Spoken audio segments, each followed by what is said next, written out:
오늘 한번 또 시작해 보도록 하시죠. 네. 좋습니다. 네. 먼저 그 CTO님 반갑습니다. 반갑습니다. 간단하게 그 CTO님에 대한 소개 그리고 회사에 대한 소개도 좀 부탁드릴게요.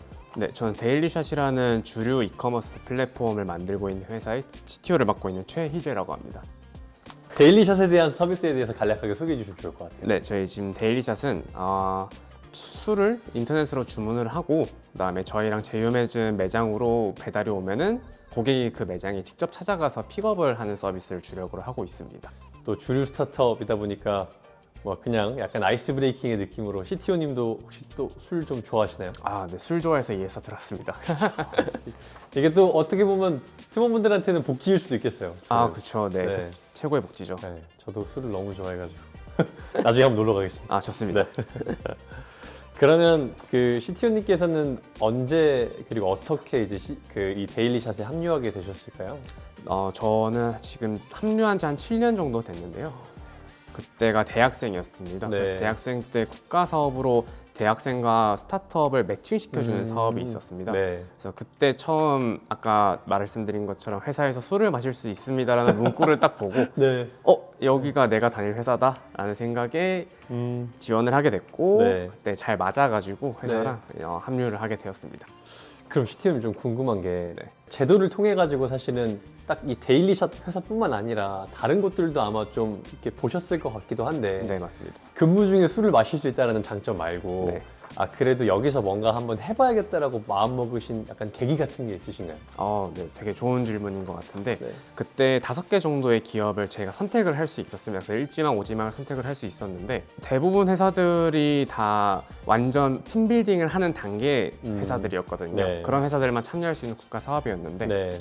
유일하게 BM을 갖고 있는 회사였습니다. 이 회사. 중요하죠. 네, 그래서 그때 어떤 회사는 꿈과 열정을 파는 대표님들이었다면은 저랑 네. 면접 본 대표님은 이 사업이 어떤 구조로 돌아가고 우리가 음. 어떻게 수익을 얻을 것인지에 대해서 정확히 네. 설명을 해주셨고 네. 저도 거기에 후킹돼가지고 사업을 모르지만 그래도 이렇게 해야 되겠구나라는 네. 게 본능적으로 좀 알아버린 거죠. 네. 그런 장점을 좀 봤던 것 같습니다. 그 비전공자로 시작하셨다고 들었는데 네.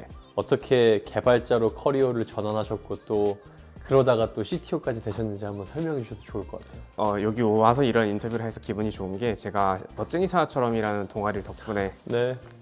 개발자로 전향을 할 수 있었어요. 원래는 수학과 전공이었는데 네. 수학 교수 관련 진로를 탐색을 하다가 네. 이 동아리를 만나게 돼서 그때 개발에 대한 매력에 빠지게 했고 그 이후로 개발자 진로를 결정했던 것 같습니다. 근데 또 이 비전공자 출신의 개발자분들이 이제 현업에서 일하시면서 사실은 되게 노력을 많이 해야 되잖아요. 네. 공부도 훨씬 더 많이 해야 되고. 근데 이게 인턴으로 딱 들어가셨을 때부터 뭐 지금 이 CTO가 됐을 때까지 꾸준히 하고 있는 공부나 꾸준히 하고 있는 뭐 이렇게 활동 같은 게 있으실까요? 머리 받기를 많이 해봤던 것 같아요. 뭐든 네. 좀 CTO라고 하면은 딱 처음 들어갔을 때 제가 모르는 분야에 대해서 또 맞아요. 결국은 책임을 져야 되고 네. 진행을 시켜야 되는 포지션이거든요. 그래서 되게 몰랐던 영역에 대해서 계속 시도해보고 좀 액션해보고 실습해보고 이런 시간들이 계속 꾸준하게 네. 있었던 것 같습니다. 네. 대표님은 그러면 큰 기업보다는 스타트업을 선택하신 이유가 있으세요? 사실 처음에 그런 기준이 없었어요. 네. 그리고 큰 기업이 또 상관없었고 스타트업도 상관없었는데 오히려 스타트업을 하게 되면서 스타트업의 좀 매력을 느껴가지고 네. 이걸 계속하고 있는 걸 좀 설명을 드리면 좋을 것 같습니다. 네네. 스타트업 같은 경우는 한 사람이 맡는 포지션이 되게 많습니다. 네. 그에 따라서 굉장히 다양한 경험을 하게 되고요. 일반적으로 대기업 가서 개발 포지션을 맡은 직군들은 개발에 대해서만 많은 경험을 하게 되는데 스타트업에서는 개발 외적인 비즈니스 결정들이나 경험들도 굉장히 많이 하게 되거든요. 네.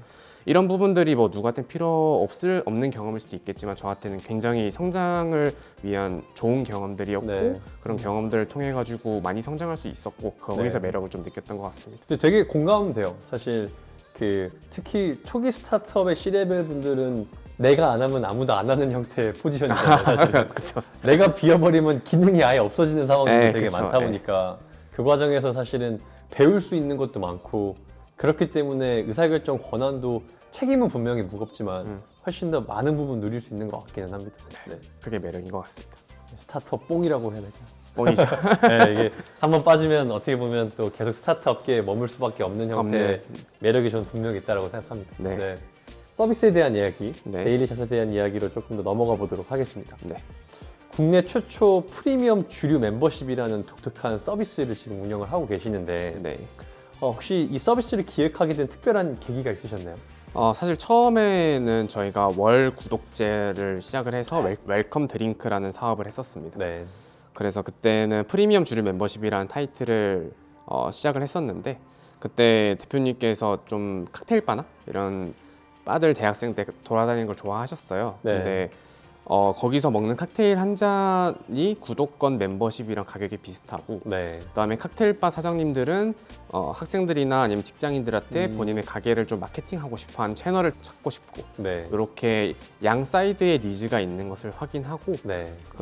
이 사업을 시작했다고 저는 들었습니다. 네. 그리고 이게 설명드렸다시피 오프라인 기반이다 보니까 코로나 시절 때 폴딱 망했고요. 네, 그랬겠네요. 폴딱 네. 망하고 피벗을 한번 해서 지금은 주류 픽업 시스템이라는 서비스를 하고 있습니다.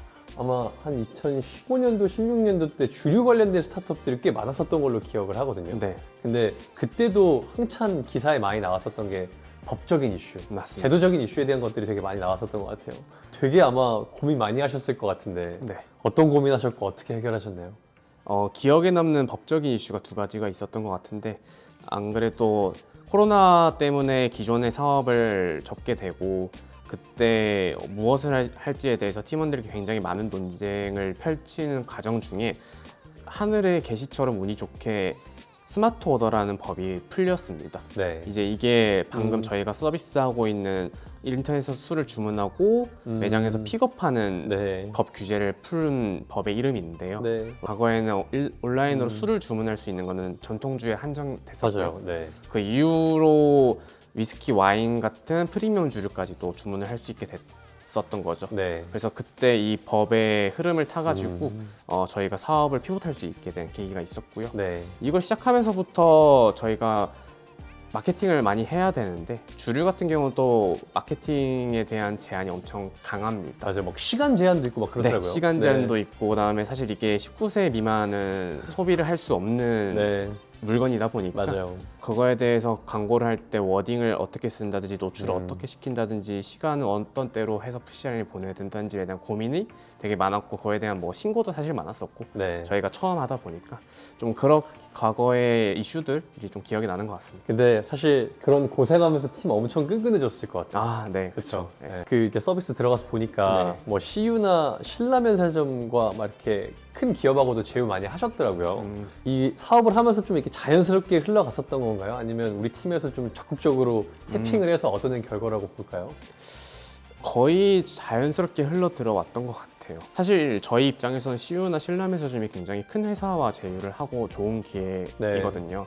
그래서 느꼈던 점이 결국 계속 준비를 하고 있다 보면은 언젠가 네. 기회가 오는구나라는 말이 참 맞았던 그런 경험이었던 것 같습니다. 네, 표현이 참 그렇지만 존버, 그쵸. 이 스타트업의 저는 거의 명제라고 생각하는데 시장이 올 때까지 존버하는 것도 스타트업 팀 자체의 능력이라고 생각하기도 합니다. 저는 사실. 맞습니다. 그리고 또 떠오르는 문장이 있는데 살아남았다는 건 강하다는 거니까 네. 맞아요. 또 증명할 수 있는 말이지 않을까. 계속 살아남고 싶네요. 진짜.